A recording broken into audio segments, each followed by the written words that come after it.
যদি কোনো সিংহ বানরের মতো গাছে চড়তে চেষ্টা করে তাহলে কি হবে?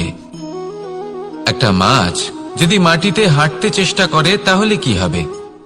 তারা বিফলই হবে। কিন্তু এরকম কেন হয়? তার কারণ হলো প্রকৃতির রচনা কিছুটা এরকম। এখানে প্রত্যেকটি ব্যক্তিকে, প্রত্যেকটি প্রাণীকে আলাদা আলাদা গুণের অধিকারী করা হয়েছে এবং সকলকে একটা সীমাও প্রদান করা হয়েছে। এবার এই যে বৃক্ষ, পশু, পাখি, এদের মধ্যে সেই ক্ষমতাই নেই যে এরা নিজেদের যাচাই করতে পারবে, নিজেদের সীমাগুলো বুঝতে পারবে, নিজেদের সদ্গুণগুলো চিনতে পারবে। এরা সেটা করতে পারবে না। কিন্তু মানুষ তো আলাদা।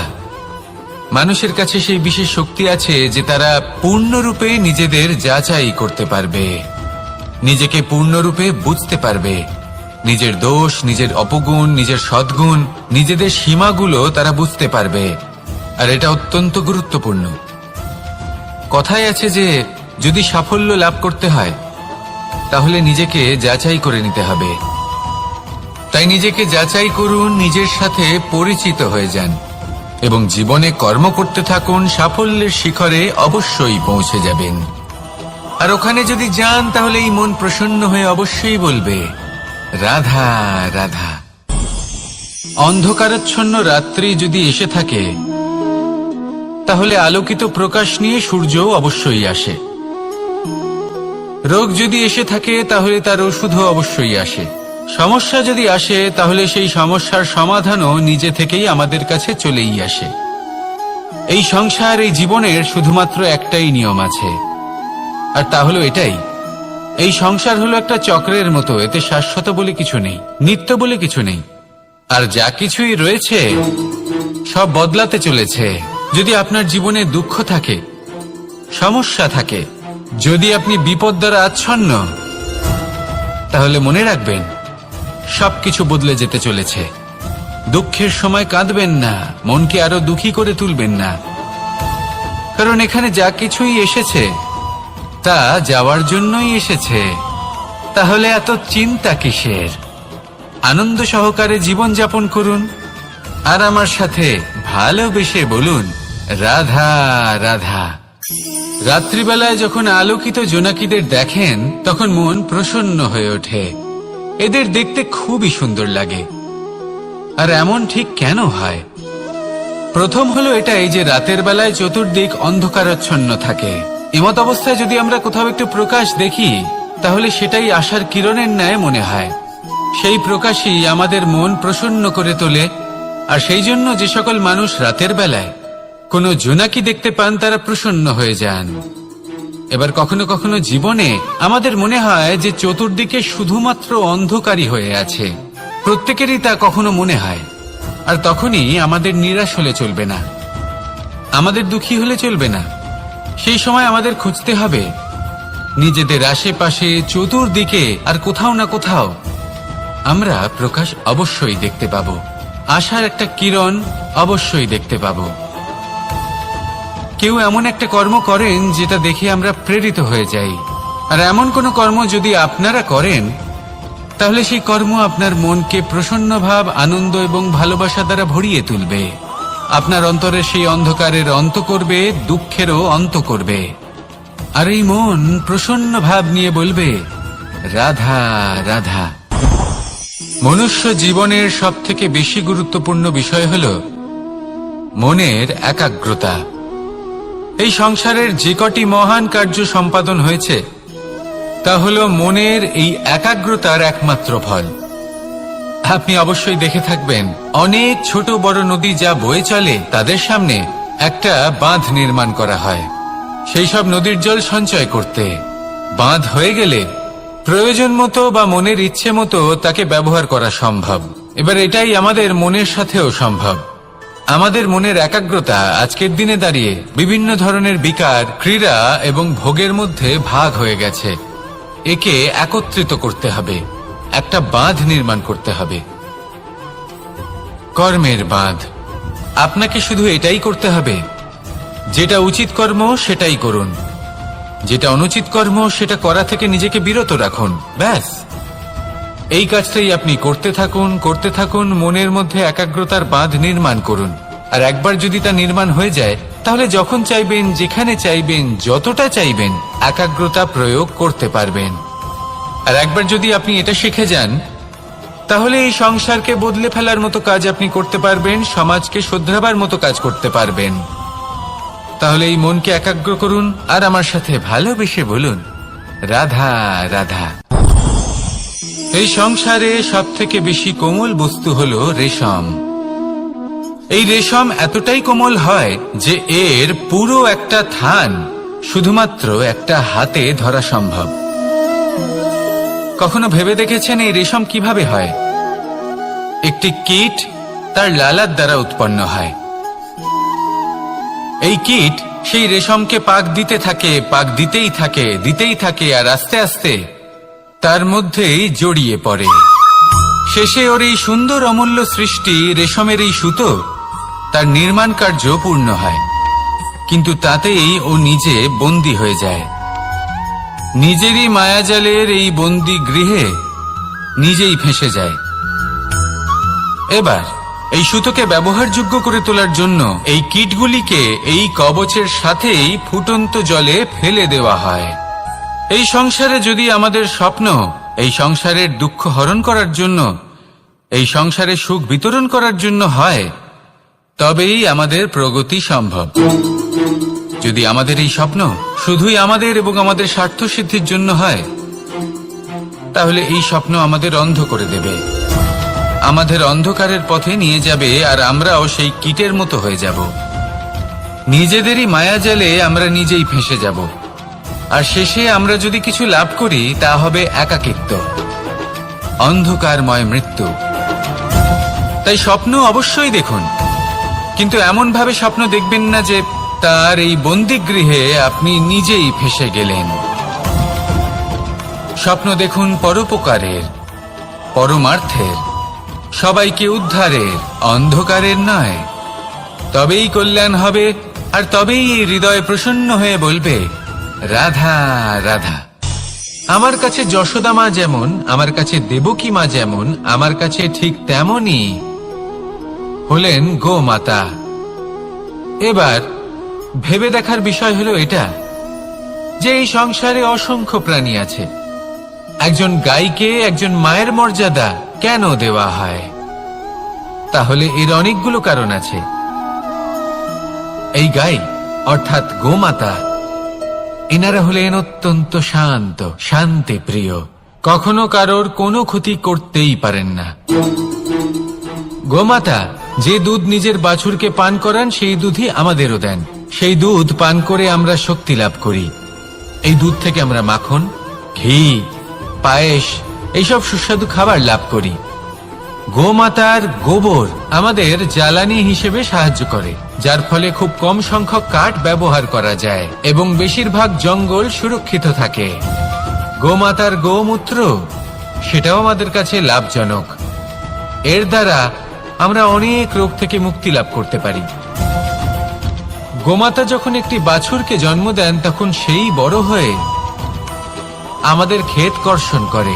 সেই জন্য গাইকেও জীবনে মায়ের মর্যাদা দেবেন। যতটা সম্ভব তাকে সেবা করুন এবং ভালোবেসে তাকে পালন করুন। এই মন নিজে থেকেই প্রসন্ন হয়ে বলবে, রাধা রাধা। মধু কারই না পছন্দ বলুন তো? অত্যন্ত সুস্বাদু হয় এই মধু, মিষ্টি খেতে হয় এবং তা শক্তিও প্রদান করে।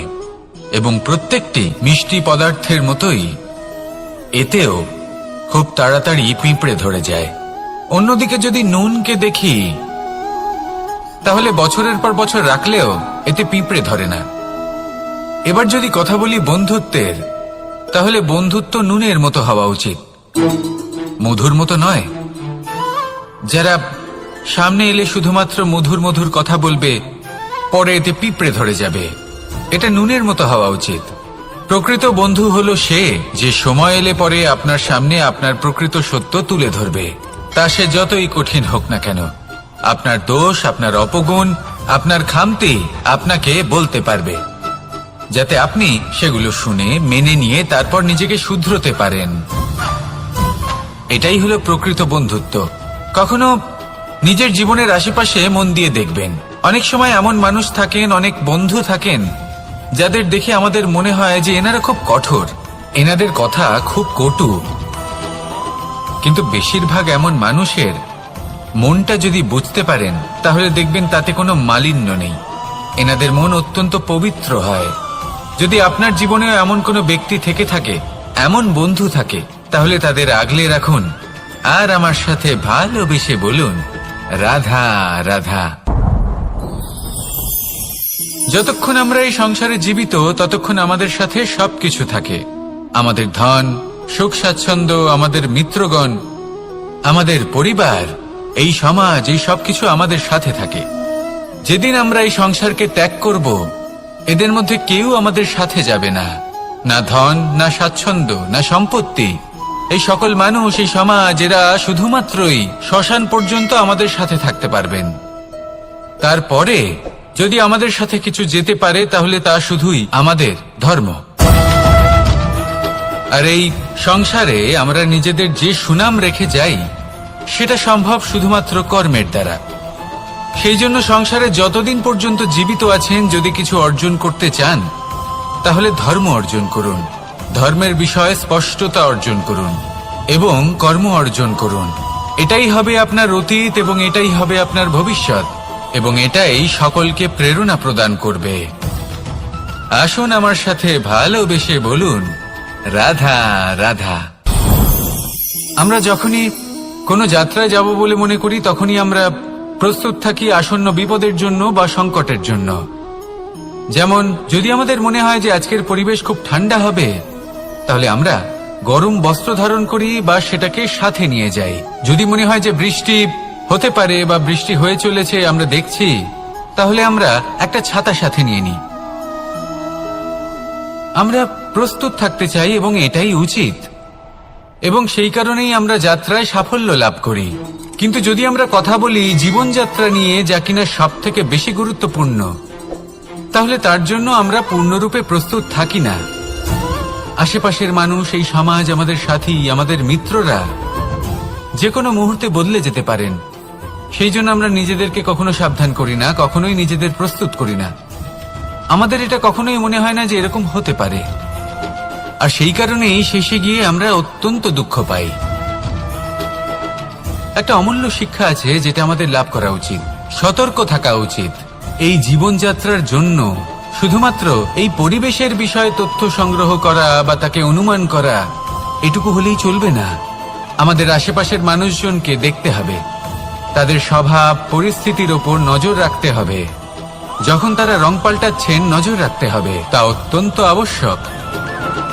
পরিবর্তন আপনার জীবনে অবশ্যম্ভাবী, সঠিকভাবে তার সম্মুখীন হন।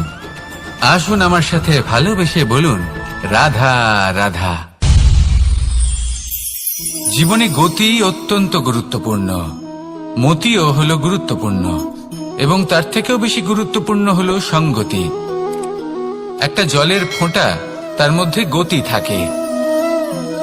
প্রকৃতির মধ্যে তা লাভ করার ইচ্ছে নিহিত থাকে, কিন্তু এই যে সঙ্গতি, তা নির্ধারিত করে যে এই জলের ফোঁটা ঝিনুকের মুখে পড়ে মুক্তোতে পরিণত হবে, নাকি বিষাক্ত সাপের মুখে পড়ে বিষে পরিণত হবে। এবার দেখুন, এই জঞ্জাল স্বর্ণকারের দোকানের সামনেও থাকে, এবং জঞ্জাল একজন ব্যবসাদারের দোকানেও থাকে।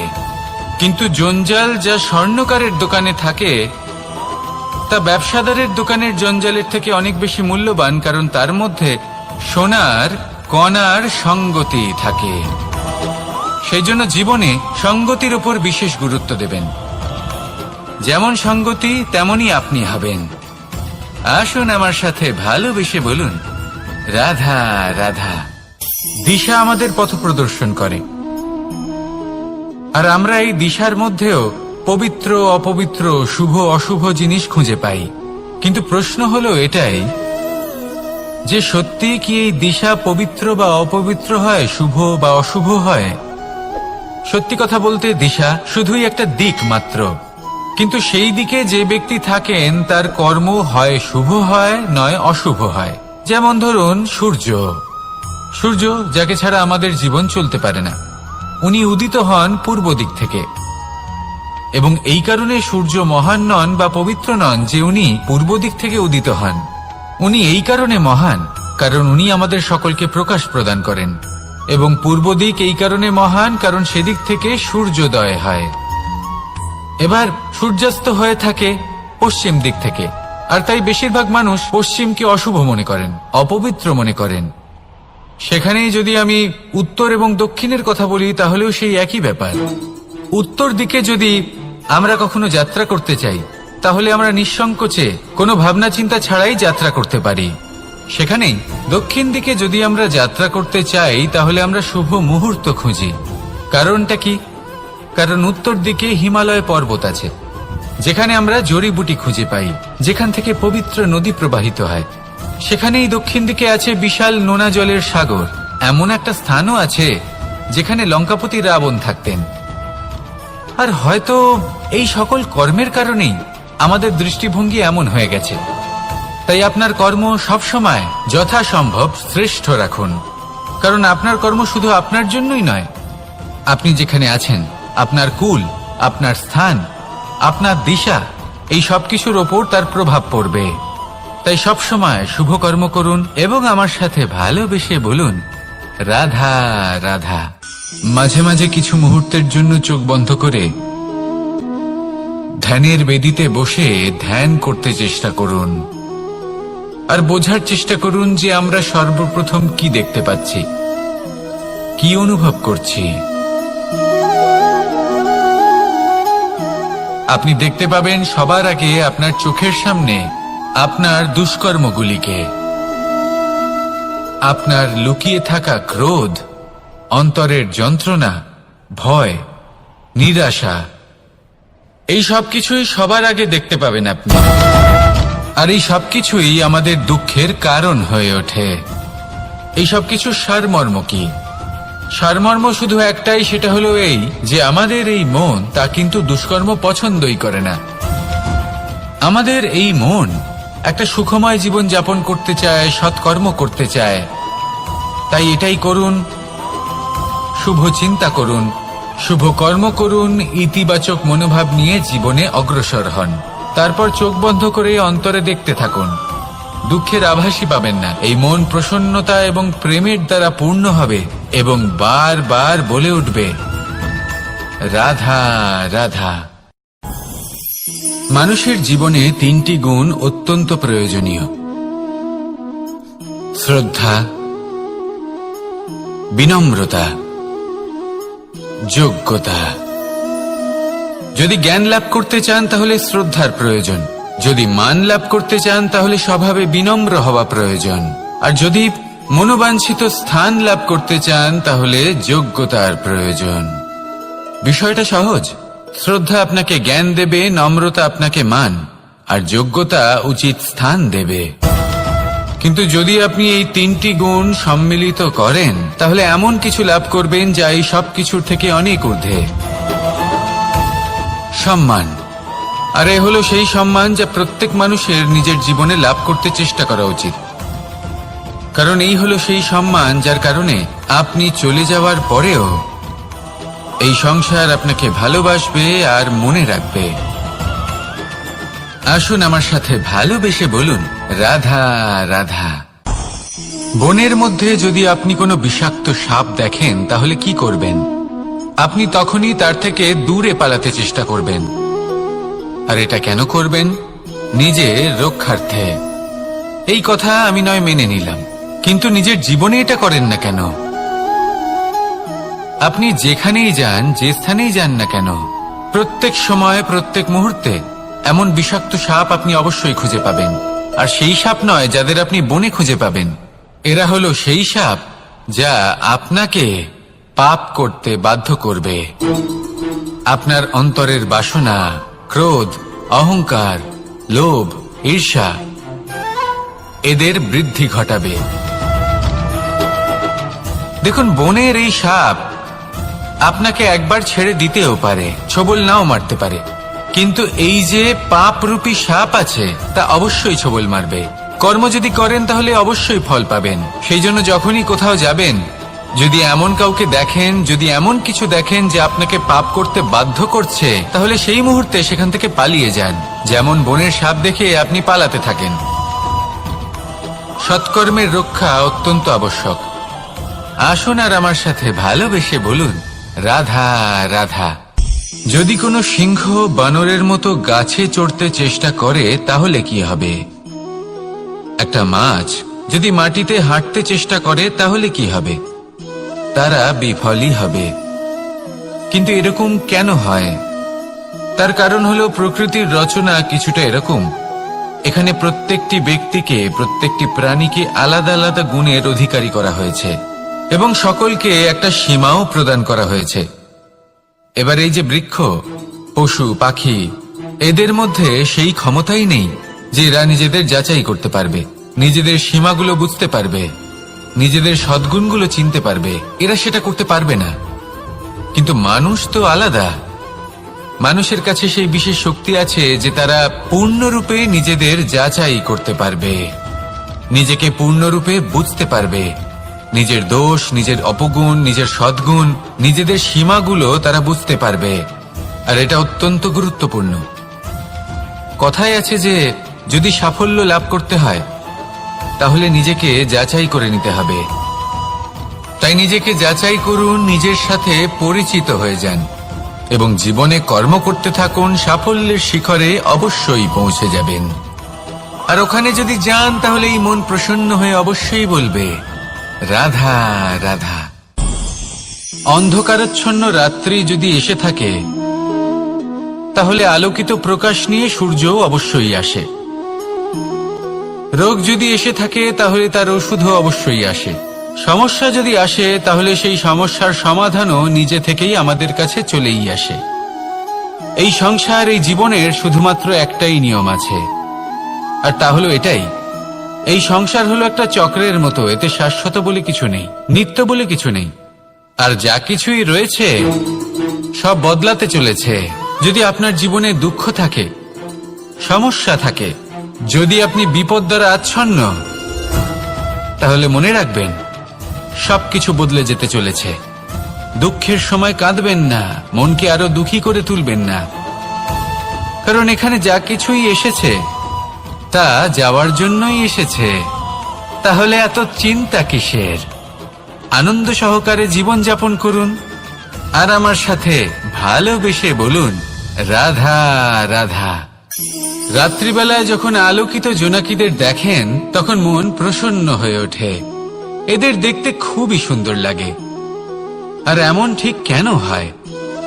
প্রথম হলো এটাই যে রাতের বেলায় চতুর্দিক অন্ধকারাচ্ছন্ন থাকে। এমত অবস্থায় যদি আমরা কোথাও একটু প্রকাশ দেখি তাহলে সেটাই আশার কিরণের ন্যায় মনে হয়। সেই প্রকাশই আমাদের মন প্রসন্ন করে তোলে। আর সেই জন্য যে সকল মানুষ রাতের বেলায় কোনো জোনাকি দেখতে পান তারা প্রসন্ন হয়ে যান। এবার কখনো কখনো জীবনে আমাদের মনে হয় যে চতুর্দিকে শুধুমাত্র অন্ধকারই হয়ে আছে। প্রত্যেকেরই তা কখনো মনে হয়। আর তখনই আমাদের নিরাশ হলে চলবে না, আমাদের দুঃখী হলে চলবে না। সেই সময় আমাদের খুঁজতে হবে নিজেদের আশেপাশে, চতুর্দিকে আর কোথাও না কোথাও আমরা প্রকাশ অবশ্যই দেখতে পাব, আশার একটা কিরণ অবশ্যই দেখতে পাব। কেউ এমন একটা কর্ম করেন যেটা দেখে আমরা প্রেরিত হয়ে যাই। আর এমন কোনো কর্ম যদি আপনারা করেন তাহলে সেই কর্ম আপনার মনকে প্রসন্ন ভাব, আনন্দ এবং ভালোবাসা দ্বারা ভরিয়ে তুলবে। আপনার অন্তরের সেই অন্ধকারের অন্ত করবে, দুঃখেরও অন্ত করবে। আর এই মন প্রসন্ন ভাব নিয়ে বলবে, রাধা রাধা। মনুষ্য জীবনের সবথেকে বেশি গুরুত্বপূর্ণ বিষয় হল মনের একাগ্রতা। এই সংসারের যে কটি মহান কার্য সম্পাদন হয়েছে তা হল মনের এই একাগ্রতার একমাত্র ফল।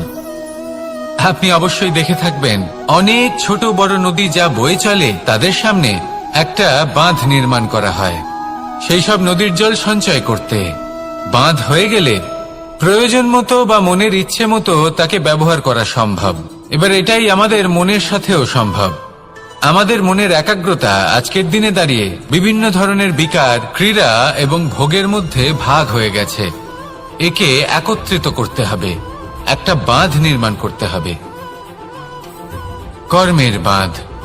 আপনাকে শুধু এটাই করতে হবে, যেটা উচিত কর্ম সেটাই করুন, যেটা অনুচিত কর্ম সেটা করা থেকে নিজেকে বিরত রাখুন। ব্যাস, এই কাজটাই আপনি করতে থাকুন, মনের মধ্যে একাগ্রতার বাঁধ নির্মাণ করুন।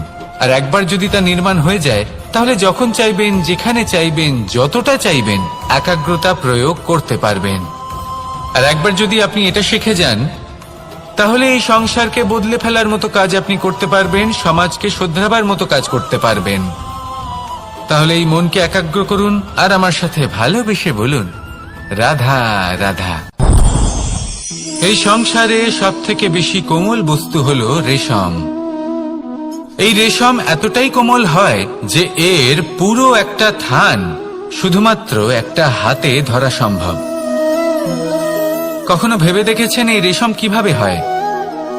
একটি কীট তার লালার দ্বারা উৎপন্ন হয়। এই কীট সেই রেশমকে পাক দিতেই থাকে আর আস্তে আস্তে তার মধ্যেই জড়িয়ে পড়ে। শেষে ওর এই সুন্দর অমূল্য সৃষ্টি রেশমের এই সুতো তার নির্মাণ কার্য পূর্ণ হয়, কিন্তু তাতেই ও নিজে বন্দী হয়ে যায়। নিজেরই মায়াজালের এই বন্দী গৃহে নিজেই ফেঁসে যায়। এবার এই সুতোকে ব্যবহারযোগ্য করে তোলার জন্য এই কীটগুলিকে এই কবচের সাথেই ফুটন্ত জলে ফেলে দেওয়া হয়। এই সংসারে যদি আমাদের স্বপ্ন এই সংসারের দুঃখ হরণ করার জন্য, এই সংসারে সুখ বিতরণ করার জন্য হয়, তবেই আমাদের প্রগতি সম্ভব। যদি আমাদের এই স্বপ্ন শুধুই আমাদের এবং আমাদের স্বার্থ সিদ্ধির জন্য হয়, তাহলে এই স্বপ্ন আমাদের অন্ধ করে দেবে, আমাদের অন্ধকারের পথে নিয়ে যাবে, আর আমরাও সেই কীটের মতো হয়ে যাব। নিজেদেরই মায়াজালে আমরা নিজেই ফেঁসে যাব, আর শেষে আমরা যদি কিছু লাভ করি তা হবে একাকিত্ব, অন্ধকারময় মৃত্যু। তাই স্বপ্ন অবশ্যই দেখুন, কিন্তু এমন ভাবে স্বপ্ন দেখবেন না যে তার এই বন্দিগৃহে আপনি নিজেই ফেঁসে গেলেন। স্বপ্ন দেখুন পরোপকারের, পরমার্থের, সবাইকে উদ্ধারের, অন্ধকারের নয়। তবেই কল্যাণ হবে, আর তবেই হৃদয় প্রসন্ন হয়ে বলবে, রাধা রাধা। আমার কাছে যশোদা মা যেমন, আমার কাছে দেবকী মা যেমন, আমার কাছে ঠিক তেমনই হলেন গোমাতা। এবার ভেবে দেখার বিষয় হলো এটা যে এই সংসারে অসংখ্য প্রাণী আছে, একজন গাইকে একজন মায়ের মর্যাদা কেন দেওয়া হয়? তাহলে এর অনেকগুলো কারণ আছে। এই গাই অর্থাৎ গোমাতা, এনারা হলেন অত্যন্ত শান্ত, শান্তি প্রিয়, কখনো কারোর কোনো ক্ষতি করতেই পারেন না। গোমাতা যে দুধ নিজের বাছুরকে পান করান, সেই দুধই আমাদেরও দেন। সেই দুধ পান করে আমরা শক্তি লাভ করি। এই দুধ থেকে আমরা মাখন, ঘি, পায়েস, এইসব সুস্বাদু খাবার লাভ করি। গোমাতার গোবর আমাদের জ্বালানি হিসেবে সাহায্য করে, যার ফলে খুব কম সংখ্যক কাঠ ব্যবহার করা যায় এবং বেশিরভাগ জঙ্গল সুরক্ষিত থাকে। গোমাতার গোমূত্র, সেটাও আমাদের কাছে লাভজনক। এর দ্বারা আমরা অনেক রোগ থেকে মুক্তি লাভ করতে পারি। গোমাতা যখন একটি বাছুরকে জন্ম দেন, তখন সেই বড় হয়ে আমাদের ক্ষেত কর্ষণ করে। সেই জন্য গাইকেও জীবনে মায়ের মর্যাদা দেবেন। যতটা সম্ভব তাকে সেবা করুন এবং ভালোবেসে তাকে পালন করুন। এই মন নিজে থেকেই প্রসন্ন হয়ে বলবে, রাধা রাধা। মধু কারই না পছন্দ বলুন তো? অত্যন্ত সুস্বাদু হয় এই মধু, মিষ্টি খেতে হয় এবং তা শক্তিও প্রদান করে। এবং প্রত্যেকটি মিষ্টি পদার্থের মতোই এতেও খুব তাড়াতাড়ি পিঁপড়ে ধরে যায়।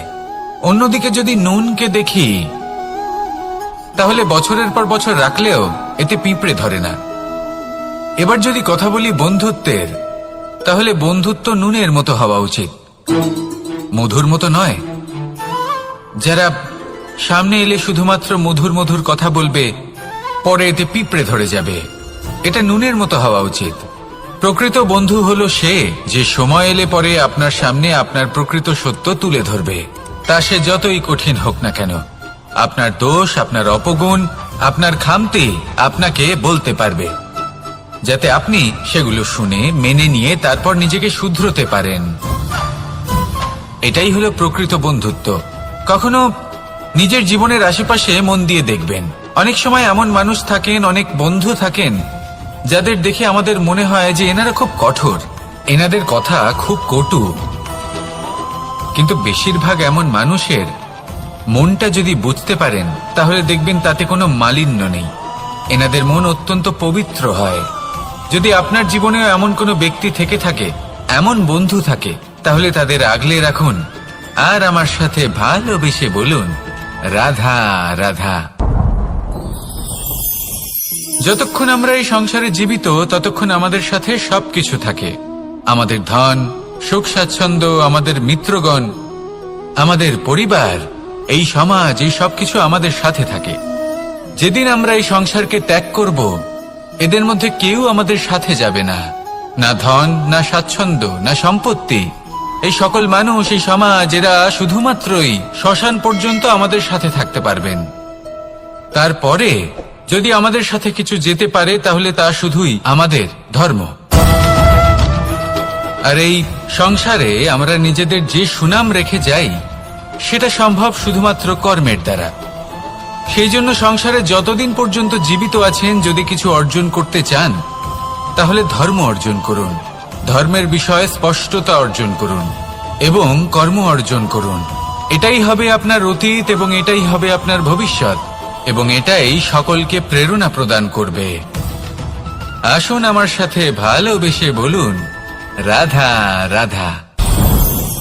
আমরা যখনই কোনো যাত্রায় যাব বলে মনে করি, তখনই আমরা প্রস্তুত থাকি আসন্ন বিপদের জন্য বা সংকটের জন্য। যেমন যদি আমাদের মনে হয় যে আজকের পরিবেশ খুব ঠান্ডা হবে, তাহলে আমরা গরম বস্ত্র ধারণ করি বা সেটাকে সাথে নিয়ে যাই। যদি মনে হয় যে বৃষ্টি হতে পারে বা বৃষ্টি হয়ে চলেছে, আমরা দেখছি, তাহলে আমরা একটা ছাতা সাথে নিয়ে নিই। আমরা প্রস্তুত থাকতে চাই এবং এটাই উচিত, এবং সেই কারণেই আমরা যাত্রায় সাফল্য লাভ করি। কিন্তু যদি আমরা কথা বলি জীবনযাত্রা নিয়ে, যা কিনা সব থেকে বেশি গুরুত্বপূর্ণ, তাহলে তার জন্য আমরা পূর্ণরূপে প্রস্তুত থাকি না। আশেপাশের মানুষ, এই সমাজ, আমাদের সাথী, আমাদের মিত্ররা যে কোনো মুহূর্তে বদলে যেতে পারেন। সেই জন্য আমরা নিজেদেরকে কখনো সাবধান করি না, কখনোই নিজেদের প্রস্তুত করি না। আমাদের এটা কখনোই মনে হয় না যে এরকম হতে পারে, আর সেই কারণেই শেষে গিয়ে আমরা অত্যন্ত দুঃখ পাই। একটা অমূল্য শিক্ষা আছে যেটা আমাদের লাভ করা উচিত, সতর্ক থাকা উচিত। এই জীবনযাত্রার জন্য শুধুমাত্র এই পরিবেশের বিষয়ে তথ্য সংগ্রহ করা বা তাকে অনুমান করা, এটুকু হলেই চলবে না। আমাদের আশেপাশের মানুষজনকে দেখতে হবে, তাদের স্বভাব পরিস্থিতির ওপর নজর রাখতে হবে। যখন তারা রং পাল্টাচ্ছেন, নজর রাখতে হবে, তা অত্যন্ত আবশ্যক। পরিবর্তন আপনার জীবনে অবশ্যম্ভাবী, সঠিকভাবে তার সম্মুখীন হন। আসুন আমার সাথে ভালোবেসে বলুন, রাধা রাধা। জীবনে গতি অত্যন্ত গুরুত্বপূর্ণ, মতিও হলো গুরুত্বপূর্ণ, এবং তার থেকেও বেশি গুরুত্বপূর্ণ হলো সঙ্গতি। একটা জলের ফোঁটা, তার মধ্যে গতি থাকে। প্রকৃতির মধ্যে তা লাভ করার ইচ্ছে নিহিত থাকে, কিন্তু এই যে সঙ্গতি, তা নির্ধারিত করে যে এই জলের ফোঁটা ঝিনুকের মুখে পড়ে মুক্তোতে পরিণত হবে, নাকি বিষাক্ত সাপের মুখে পড়ে বিষে পরিণত হবে। এবার দেখুন, এই জঞ্জাল স্বর্ণকারের দোকানের সামনেও থাকে, এবং জঞ্জাল একজন ব্যবসাদারের দোকানেও থাকে।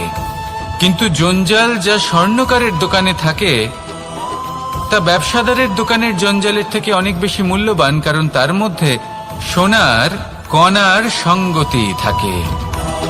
সেই জন্য জীবনে সঙ্গতির উপর বিশেষ গুরুত্ব দেবেন। যেমন সঙ্গতি, তেমনই আপনি হবেন। আসুন আমার সাথে ভালোবেসে বলুন, রাধা রাধা। দিশা আমাদের পথ প্রদর্শন করে, আর আমরা এই দিশার মধ্যেও পবিত্র অপবিত্র, শুভ অশুভ জিনিস খুঁজে পাই। কিন্তু প্রশ্ন হলো এটাই যে সত্যি কি এই দিশা পবিত্র বা অপবিত্র হয়, শুভ বা অশুভ হয়? সত্যি কথা বলতে দিশা শুধুই একটা দিক মাত্র, কিন্তু সেই দিকে যে ব্যক্তি থাকেন তার কর্ম হয় শুভ হয় নয় অশুভ হয়। যেমন ধরুন সূর্য, সূর্য যাকে ছাড়া আমাদের জীবন চলতে পারে না, উনি উদিত হন পূর্ব দিক থেকে, এবং এই কারণে সূর্য মহান নন বা পবিত্র নন যে উনি পূর্ব দিক থেকে উদিত হন। উনি এই কারণে মহান কারণ উনি আমাদের সকলকে প্রকাশ প্রদান করেন, এবং পূর্ব দিক এই কারণে মহান কারণ সেদিক থেকে সূর্যোদয় হয়। এবার সূর্যাস্ত হয়ে থাকে পশ্চিম দিক থেকে, আর তাই বেশিরভাগ মানুষ পশ্চিমকে অশুভ মনে করেন, অপবিত্র মনে করেন। সেখানেই যদি আমি উত্তর এবং দক্ষিণের কথা বলি তাহলেও সেই একই ব্যাপার। উত্তর দিকে যদি আমরা কখনো যাত্রা করতে চাই তাহলে আমরা নিঃসংকোচে কোনো ভাবনা চিন্তা ছাড়াই যাত্রা করতে পারি। সেখানেই দক্ষিণ দিকে যদি আমরা যাত্রা করতে চাই তাহলে আমরা শুভ মুহূর্ত খুঁজি। কারণটা কি? কারণ উত্তর দিকে হিমালয় পর্বত আছে, যেখানে আমরা জড়িবুটি খুঁজে পাই, যেখান থেকে পবিত্র নদী প্রবাহিত হয়। সেখানেই দক্ষিণ দিকে আছে বিশাল নোনা জলের সাগর। এমন একটা স্থানও আছে যেখানে লঙ্কাপতি রাবণ থাকতেন। আর হয়তো এই সকল কর্মের কারণেই আমাদের দৃষ্টিভঙ্গি এমন হয়ে গেছে। তাই আপনার কর্ম সবসময় যথাসম্ভব শ্রেষ্ঠ রাখুন, কারণ আপনার কর্ম শুধু আপনার জন্যই নয়, আপনি যেখানে আছেন, আপনার কুল, আপনার স্থান, আপনার দিশা, এই সবকিছুর ওপর তার প্রভাব পড়বে। তাই সবসময় শুভ কর্ম করুন এবং আমার সাথে ভালোবেসে বলুন।